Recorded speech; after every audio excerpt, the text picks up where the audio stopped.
सब कुछ त्याग कर राजा वन में तपस्या में लीन थे, लेकिन ये बात मोहिनी को कैसे भा सकती थी। उसने राजा को अपने मोह पाश में बांधने का निश्चय किया हुआ था और इस बात से अनजान राजा आखिरकार उसके जाल में फंस गए। उसके बाद जो हुआ वो राजा के लिए उनके जीवन की सबसे बड़ी परीक्षा थी, अग्नि परीक्षा। आखिर क्या थी वो परीक्षा और कौन थे ये राजा? चलिए निर्जला एकादशी के उपलक्ष्य में इस सुंदर कथा का रसपान करते हैं।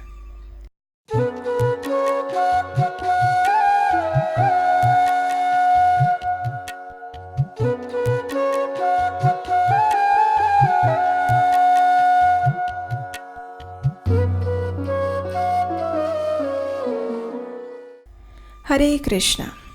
वर्ष की सभी एकादशियों में सबसे महत्वपूर्ण एकादशी तिथि है पांडव निर्जला एकादशी। एक ऐसा दिन जो आपके भाग्य का उदय कर सकता है, जो आपके आध्यात्मिक जीवन की गति को 1000 गुना बढ़ा सकता है और जो आपके लिए भगवान की विशेष कृपा का खजाना खोल सकता है। तो चलिए आने वाली इसी निर्जला एकादशी के उपलक्ष्य में आज हम आपको सुनाते हैं एक विशेष पौराणिक कथा।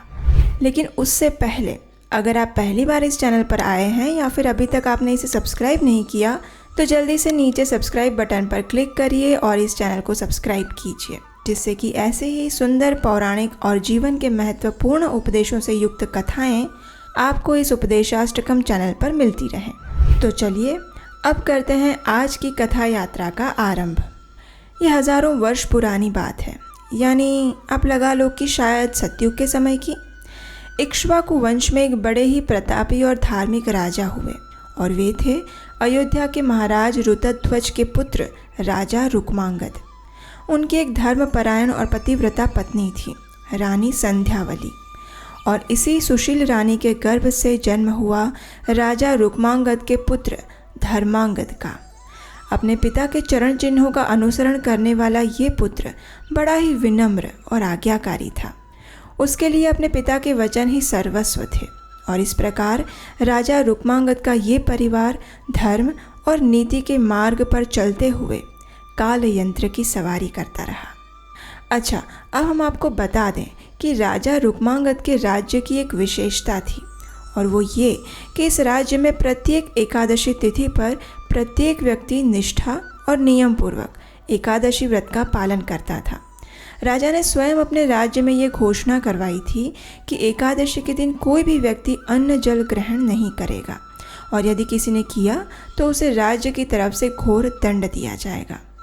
तो इस प्रकार राजा रुक्मांगद के राज्य में मात्र छोटे बच्चे, गर्भवती महिलाएं और अत्यंत वृद्ध व्यक्ति को छोड़कर सभी एकादशी व्रत का निष्ठापूर्वक पालन करते थे। अब देखिए, ये स्थिति को देखकर यमपुरी के राजा यमराज को बड़ी चिंता सताने लगी। और आखिर चिंता क्यों ना हो, आखिर एकादशी कोई करेगा तो फिर यमपुरी तो जा नहीं सकता, है ना। तो बस उनकी यमपुरी अब सुनसान रहने लगी थी, क्योंकि राजा रुक्मांगद के राज्य के सभी निवासी एकादशी व्रत पालन करके आध्यात्मिक लोक में जा रहे थे और यही था यमराज जी की चिंता का मुख्य कारण।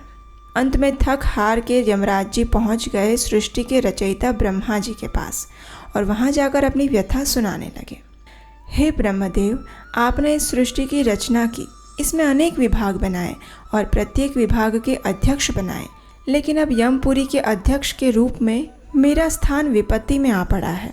महाराज रुक्मांगद द्वारा एकादशी व्रत का कड़काई से पालन करने और प्रजा को करवाने से अब यमपुरी में कोई नहीं आ रहा है। कृपया आप मेरा मार्गदर्शन करें कि मैं किस प्रकार अपना दायित्व निभा सकता हूँ। यमराज जी की बात सुनकर ब्रह्मा जी ने उन्हें आश्वस्त करते हुए कहा, मैं आपकी समस्या समझता हूँ यमराज, और मैं आपको विश्वास दिलाता हूँ कि इसके लिए हम अवश्य ही कोई उपाय ढूंढ निकालेंगे।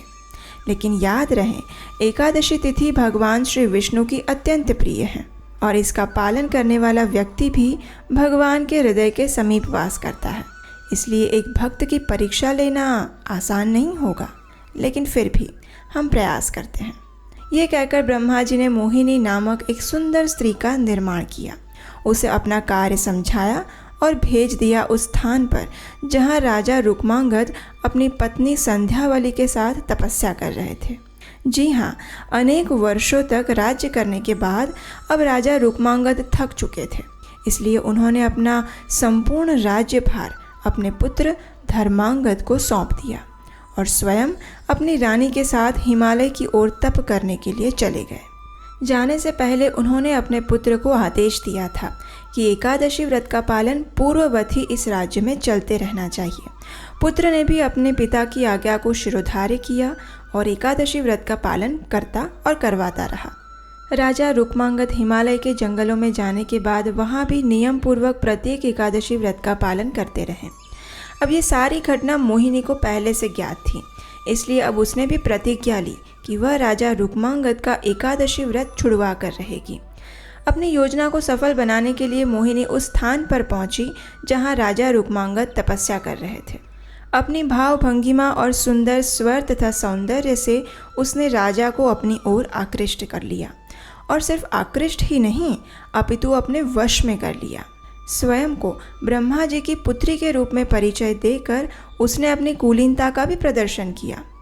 आश्चर्य की बात है लेकिन सत्य है कि जो राजा अपना राज्य और भौतिक संसार को त्याग कर तपस्या करने के लिए वन में आ गए थे, वे अब पुनः विवाह करना चाहते थे उसी मोहिनी से जिसने राजा को अपने मोह जाल में अच्छे से फंसा लिया था।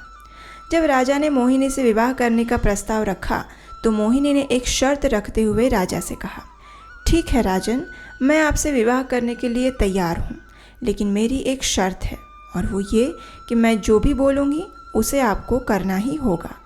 मोह के वशीभूत राजा ने इस शर्त को मान लिया, अपनी राजधानी वापस लौट आए और अपने राज्य में ही मोहिनी से विवाह कर लिया। अब देखिए, राजा की पहली पत्नी यानी रानी संध्यावली एक पतिव्रता स्त्री थी। उसने राजा की इच्छा को स्वीकार कर लिया और बड़ी ही श्रद्धा से राजा और मोहिनी की सेवा करने लगी। इस समय में भी राजा रुक्मांगद एकादशी व्रत का निष्ठापूर्वक पालन करते रहे, लेकिन मोहिनी को अपने जीवन का उद्देश्य याद था और अब सही समय आ चुका था। कुछ समय में एकादशी का व्रत आया। राजा रुक्मांगद इसी व्रत का पालन करने के लिए और रात्रि जागरण के लिए तैयार हुए। उस समय मोहिनी राजा के पास पहुंची और अपनी मनोहर चितवन से मधुर शब्दों में बोलने लगी। महाराज, आपको याद है ना कि हमारे विवाह के समय आपने मुझे वचन दिया था कि आप मेरी सभी बातों को मानेंगे? तो राजा ने कहा, अवश्य प्रिय, मैं हमेशा से तुम्हारी सभी बातों को मानता आया हूँ और आगे भी मानूंगा। बताओ क्या बात है? इसी उत्तर की तो मोहिनी को प्रतीक्षा थी। आखिर उसने आखिरी पासा फेंकते हुए कहा, महाराज, मेरी आपसे प्रार्थना है कि कृपया आप इस एकादशी व्रत को ना रखें, इसी में मेरी प्रसन्नता है। मोहिनी के शब्द पहली बार राजा के हृदय में शूल की तरह चुभे। राजा आश्चर्यचकित रह गए। उन्होंने कष्टपूर्ण शब्दों से कहा, क्या एकादशी व्रत ना रखूं? ये कैसे संभव हो सकता है मोहिनी? मैं तुम्हारी बाकी सभी बातें मान सकता हूँ, लेकिन ये नहीं मान सकता। मुझे क्षमा करो, मैं नहीं कर सकता ये। राजा की बात सुनकर अब मोहिनी अपनी हठ पर उतर आई। उसने कहा, नहीं महाराज, आपने विवाह के समय प्रतिज्ञा ली थी और मुझे वचन दिया था कि आप मेरी सभी बातों को मानेंगे। अब अपना वचन पूरा कीजिए। राजा हताश होकर कहने लगे, नहीं मोहिनी, इसके सिवा तुम मुझसे कुछ और मांग लो, लेकिन ये मैं नहीं कर सकता। मैं तुम्हें वचन देता हूँ, इसके अलावा तुम जो भी मांगोगी मैं तुम्हारी उस इच्छा को पूरी करूँगा। तब मोहिनी ने क्रोध में कहा, ठीक है, फिर मुझे अपने पुत्र का सिर दे दीजिए। उसे लगा था कि शायद इस बात से दुखी राजा अपनी एकादशी को छोड़ देंगे, लेकिन उसे कहाँ पता था कि राजा इक्ष्वाकु वंश के थे। मोहिनी की बात सुनकर राजा अत्यंत दुखी हुए।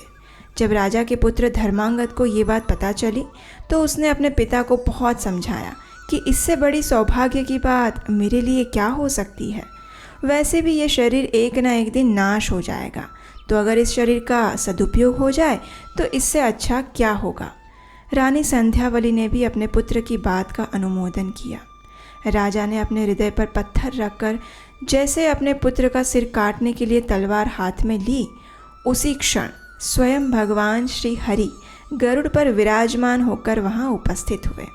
उन्होंने राजा और उनके परिवार को आशीर्वाद प्रदान किए उनकी एकादशी व्रत के प्रति श्रद्धा और भक्ति की प्रशंसा की और राजा रुक्मांगद रानी संध्यावली और पुत्र धर्मांगद को अपने साथ वैकुंठ धाम ले गए। अब देखिए, राजा रुक्मांगद की एकादशी व्रत के प्रति निष्ठा के बारे में तो हमने ये कथा सुन ली, लेकिन क्या आपके मन में ये प्रश्न आया कि आखिर राजा रुक्मांगद एकादशी व्रत के प्रति इतने श्रद्धावान क्यों थे?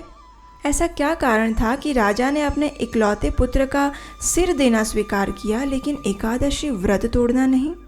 क्या आप जानना चाहते हैं? तो आपके अपने चैनल उपदेशाष्टकम को सब्सक्राइब करिए, क्योंकि इस कथा का अगला भाग हम आपके लिए लेकर आएंगे निर्जला एकादशी के दिन। तो अगर आप इस स्पेशल वीडियो को मिस नहीं करना चाहते तो जल्दी से नीचे सब्सक्राइब बटन पर क्लिक करें।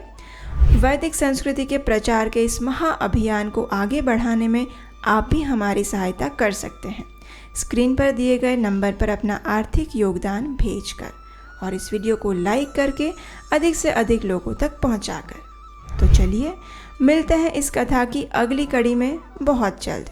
तब तक के लिए निर्जला एकादशी की आप क्या तैयारी कर रहे हैं, ये हमें नीचे कमेंट बॉक्स में लिखकर ज़रूर बताइएगा। हरे कृष्णा।